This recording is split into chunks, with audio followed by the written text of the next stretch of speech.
La final. La final. Oh, that's Spanish newspaper. No, la étoile filante. The star. A falling star? Well, exactly. There you go. Falling star. Yeah. What's been the overriding narrative from France's defeat? Well, they missed that game, that they didn't play the way they used to play, that everybody's disappointed in a way that we were expecting so much. And I think maybe we saw them too big.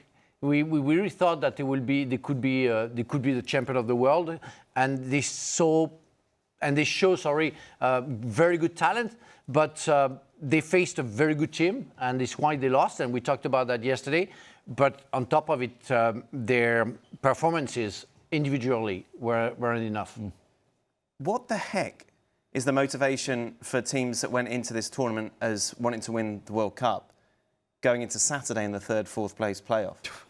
Well, good luck. I never try. It's France against England in Miami. Yeah, so... Well, we got to talk about it.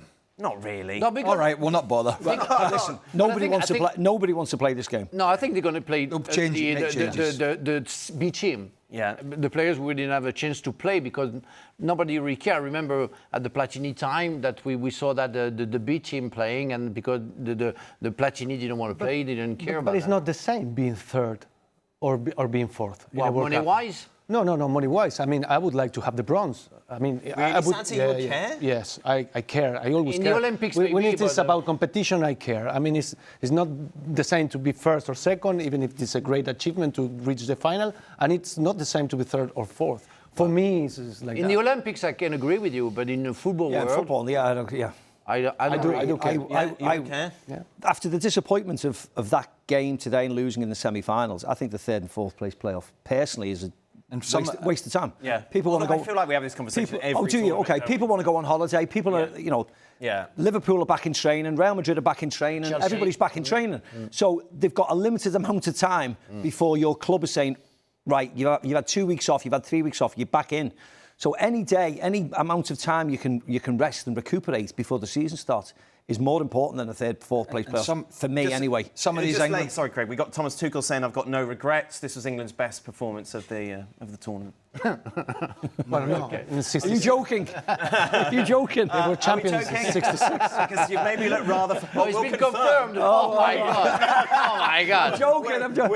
We're live. No, we played one of our best games. We have no regrets. Oh, my God.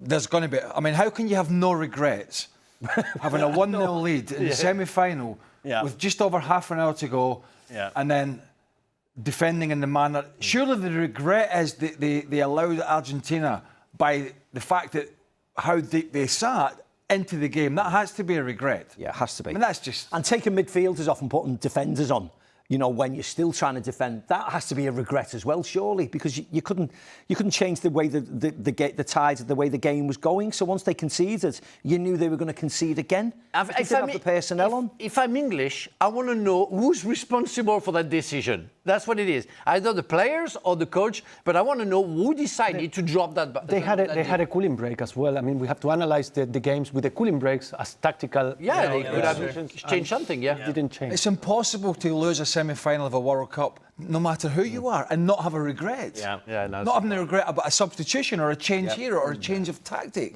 Or a save. It's impossible. Maybe he doesn't want a scenario that he had with Jude Bellingham in the last game and be hypercritical now. But all those players and the coach are going to have some big regrets. We avoided the Deschamps Mbappe talks. We didn't have time, Frank, in the end. Good. You can have that tonight. It's been a bit of a stormy day in New York, certainly for England fans. But once again, it's lightning in a bottle for Argentina in the form of Lionel Messi.